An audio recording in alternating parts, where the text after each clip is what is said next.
உள்ளாட்சி அரசு செய்தியால் இணைவோம். வணக்கம். உள்ளாட்சி அரசு செய்திகள் வாசிப்பது சரவணன். கோவை மாநகர மாவட்ட திமுக செயற்குழு கூட்டம் கார்த்திக் சட்டமன்ற உறுப்பினர் தலைமையில் நடைபெற்றது. கோவை மாநகர் மாவட்ட திமுக செயற்குழு கூட்டம் வடகோவையில் உள்ள மாவட்ட திமுக அலுவலகத்தில் மாநகர் மாவட்ட பொறுப்பாளர் கார்த்திக் சட்டமன்ற உறுப்பினர் தலைமையில் நடைபெற்றது.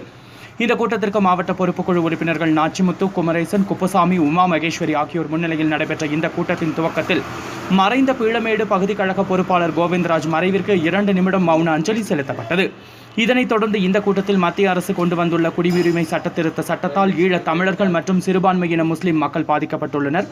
இந்த சட்டத்திற்கு ஆதரவாக வாக்களித்து துணை போன அதிமுகவிற்கும் பாஜகவிற்கும் கண்டனம் தெரிவிப்பதாகவும், மத ரீதியாக நாட்டை கூறு போடும் மத்திய பாஜக அரசின் குடியுரிமை திருத்த சட்டத்தை இந்த கூட்டம் வன்மையாக கண்டிப்பதாகவும், கோவை மாநகராட்சியின் குடிநீர் விநியோக உரிமையை பிரான்ஸ் நாட்டு நிறுவனமான சூயஸ் நிறுவனத்திற்கு வழங்கப்பட்டதை ரத்து செய்ய வலியுறுத்தி தோழமை கட்சிகளுடன் இணைந்து பல்வேறு கட்ட போராட்டங்கள் நடத்தியும் இதுவரை இந்த ஒப்பந்தத்தை ரத்து செய்யாமல் இருப்பது வன்மையாக கண்டிக்கத்தக்கது.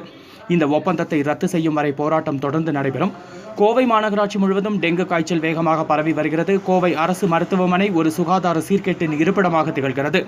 மழைநீர் வடிகால் தூர்வாரப்படாததால் கழிவுநீர் தேங்கி டெங்கு கொசுக்கள் உற்பத்தியாகிறது என்று கோவை மாவட்ட ஆட்சியர் போர்க்கால நடவடிக்கை எடுத்து இதற்கு தீர்வு காண வேண்டும். SIHS காலனி ரயில்வே உயர்மட்ட மேம்பாலம் திமுக ஆட்சியில் துவங்கப்பட்ட ஒரே காரணத்திற்காக அதன் பணிகள் கிடப்பில் போடப்பட்டுள்ளது. இதனால் அப்பகுதி பொதுமக்கள் பல கிலோமீட்டர் சுற்றி வரும் அவல நிலையில் உள்ளனர். மெத்தனமாக இருக்கும் ஆட்சியாளர்களுக்கு கண்டனத்தை தெரிவிப்பதோடு இப்பணியை விரைந்து முடிக்க நடவடிக்கை எடுக்க வேண்டும். கடந்த திமுக ஆட்சியில் செம்மொழி மாநாட்டின் போது திமுக தலைவர் முத்தமிழறிஞர் கலைஞரால் கொண்டுவரப்பட்ட செம்மொழி பூங்காக்கள் பராமரிப்பின்றி உள்ளது. திமுக ஆட்சியில் கொண்டுவரப்பட்ட பூங்காக்கள் என்ற ஒரே காரணத்திற்காக பராமரிப்பின்றி உள்ளது. மக்களின் வரிப்பணத்தில் கட்டப்பட்ட இந்த பூங்காக்கள் சிதிலமடைந்துள்ளதற்கு கண்டனத்தை தெரிவிப்பதோடு இதன் பராமரிப்பை உறுதி செய்ய வேண்டும்.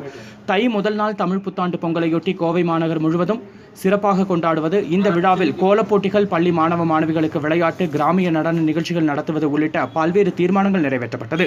இந்த கூட்டத்தில் பகுதி கழக செயலாளர்கள் SM சாமி, கோவை லோகு, பகுதி கழக பொறுப்பாளர்கள் சேதுராமன், வடவள்ளி சண்முகசுந்தரம், மார்க்கெட் மனோகரன், பொதுக்குழு உறுப்பினர் மாசா முருகன், வழக்கறிஞர் மகுடபதி, தீபா, ராஜராஜேஸ்வரி உள்ளிட்ட ஏராளமானோர் கலந்து கொண்டனர்.